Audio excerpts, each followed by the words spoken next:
نحمدہ و نصلی و نسلم علی رسول الکریم اما بعد فاعوذ باللہ من الشیطان الرجیم بسم اللہ الرحمن الرحیم قل ان صلاتي ونسکی ومحیای ومماتی للہ رب العالمین۔ واجب الاحترام دوستو، بزرگوں اور بھائیوں، کیونکہ قربانی کے ایام بالکل قریب ہیں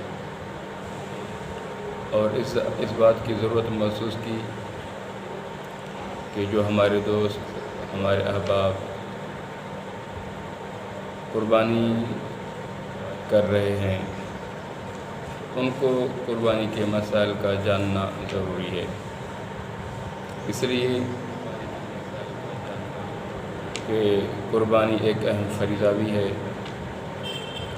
آپ صلی اللہ علیہ وسلم کی سنت عمل ہے، نہ صرف آپ صلی اللہ علیہ وسلم کی بلکہ حضرت ابراہیم علیہ السلام جیسے جلیل الپیغمبر، اللہ تبارک و تعالیٰ کے خلیل پیغمبر کی بھی قربانی ہے، کی بھی سنت عمل ہے۔ اس لیے یہ چاہا کہ قربانی کے مسائل آپ حضرات کو کھول کھول کر سمجھا دیے جائیں تاکہ ہمارا جو بھی عمل ہو وہ ریاکاری سے بھی بچ جائے اور وہ عمل ہمارے لیے آخرت کے نجات کا ذریعہ بھی بنے۔ تو اس لیے اس بات کی ضرورت بھی محسوس کی کہ کل پرسوں کسی دوست نے فون پر مسئلہ پوچھا کہ حضرت جی یہ بتائیں کہ جو قربانی کے لیے بڑا جانور ہے جس میں 7 پتیاں ہو سکتی ہیں، تو کیا اس جانور میں 7 سے کم پتیاں بھی ہو سکتی ہیں کہ نہیں؟ تو میں نے کہا کہ جی ہو سکتی ہیں، کیوں نہیں ہو سکتی؟ تو پھر وہ کہنے لگے کہ میں نے 1-2 علماء سے یہ مسئلہ دریافت کیا بھی ہے، وہ فرماتے ہیں کہ 7 سے کم پتیاں نہیں ہو سکتی۔ تو میرے بھائی بالکل ہو سکتی ہیں، کیوں نہیں ہو سکتی؟ بالکل ہو سکتی ہیں۔ بڑے جانور میں 7 سے زیادہ 7 ہیں اور 7 سے کم بھی ہو سکتی ہیں، 1 2 3 4 5 6 7 یہاں تک ہو سکتی ہیں۔ 2 بھی ہو سکتی ہیں، 3 بھی ہو سکتی ہیں، 4 بھی ہو سکتی ہیں، 5 بھی ہو سکتی ہیں، 6 بھی ہو سکتی ہیں، زیادہ سے زیادہ 7 ہو سکتی ہیں، 7 سے زیادہ نہیں ہو سکتی۔ تو یہ مسئلہ ہر ایک بندہ تو نہیں پوچھ سکتا، جن کی علماء تک رسائی ہے وہ تو پوچھ ہی لیتے ہیں، لیکن جن کی علماء تک رسائی نہیں تو وہ ان معاملات میں الجھن کا شکار رہتے ہیں اور وہ پوچھ بھی نہیں سکتے۔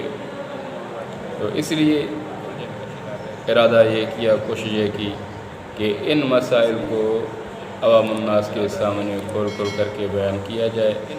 یہ علماء اکرام کی ایک ذمہ داری بھی ہے۔ اللہ سے دعا ہے کہ اللہ تبارک و تعالی ہمیں اس ذمہ داری کو نبھانے اور صحیح معنی میں سمجھانے کی توفیق عطا فرمائے۔ تو میرے دوستو، میرے سامنے ایک کتاب کھلی ہوئی ہے جس کی تقریباً 10 جلدیں ہیں۔ حضرت مولانا محمد یوسف لدھیانوی شہید رحمۃ اللہ علیہ کی کتاب ہے، آپ کے مسائل اور ان کا حل۔ تو سب سے پہلے یہ مسئلہ کہ قربانی واجب کس پر ہے۔ کسی سائل نے سوال کیا کہ قربانی کس پر واجب ہوتی ہے، متعلق فرمائیں۔ تو حضرت رحمہ اللہ تعالیٰ نے جواب دیا کہ قربانی ہر اس مسلمان عاقل بالغ مقیم پر واجب ہوتی ہے جس کی ملک میں 52.5 تولہ چاندی یا اس کی قیمت کا مال اس کی حاجت اصلیہ سے زائد موجود ہو۔ یہ مال خواہ سونا، چاندی یا اس کے زیورات ہوں یا مال تجارت یا ضرورت سے زائد گھریلو سامان یا مسکونہ مکان سے زائد کوئی مکان، پلاٹ وغیرہ، جس کے پاس بھی اتنی ملکیت ہے تو اس پر قربانی واجب ہے۔ قربانی کے معاملے میں اس مال پر سال بھر گزرنا بھی شرط نہیں، جس طرح کہ زکوٰۃ میں ہے۔ بچہ اور پاگل مجنون کی ملک میں اگر اتنا مال ہو بھی تو اس پر یا اس کی طرف سے اس کے ولی پر قربانی واجب نہیں۔ اسی طرح جو شخص شرعی قاعدے کے موافق مسافر ہو اس پر بھی قربانی لازم نہیں۔ جس شخص پر قربانی لازم نہ تھی اگر اس نے قربانی کی نیت سے کوئی جانور خرید لیا تو اس پر قربانی واجب ہو گئی۔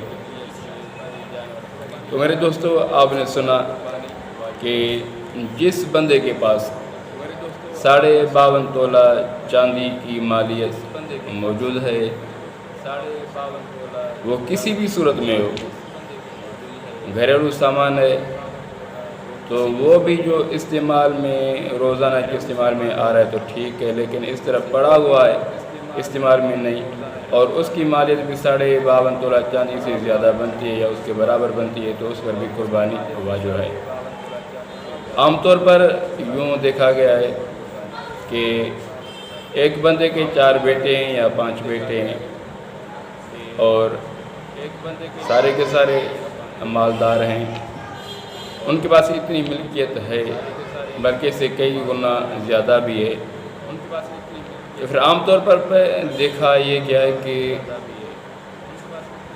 یوں کہتے ہیں کہ جی ایک سال بڑے بھائی کی قربانی کرنی ہے، دوسرے سال اس سے چھوٹے کی قربانی کرنی ہے، تیسرے سال اس سے چھوٹے کی قربانی کرنی ہے، چوتھے سال، 5ویں سال، اس طرح۔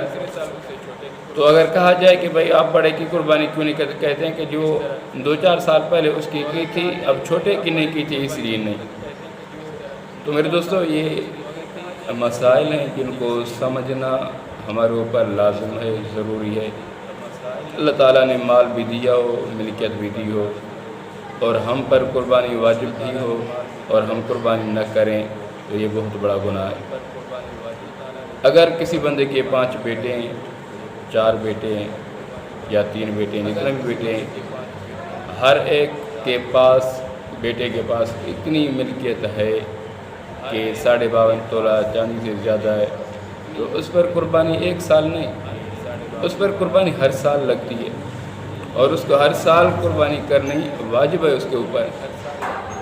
تو میرے دوستو، ان مسائل کو سمجھ کر اور ان پر عمل کریں گے، علماء کرام سے پوچھ کر کے ان مسائل پر ہم گفتگو بھی کریں گے اور مسائل کو جان کر عمل کریں گے تو انشاءاللہ ہماری دنیا اور ہماری آخرت دونوں بن جائیں گی۔ اللہ بھی ہم سے راضی ہو جائے گا اور اللہ تبارک و تعالیٰ کے محبوب نبی بھی ہم سے راضی ہو جائیں گے۔ اللہ تبارک و تعالیٰ سے دعا ہے اللہ تبارک و تعالیٰ ہمیں مسائل سن کر، سمجھ کر، پوچھ کر کے مسائل پر عمل کرنے کی توفیق عطا فرمائے۔ وما علینا الا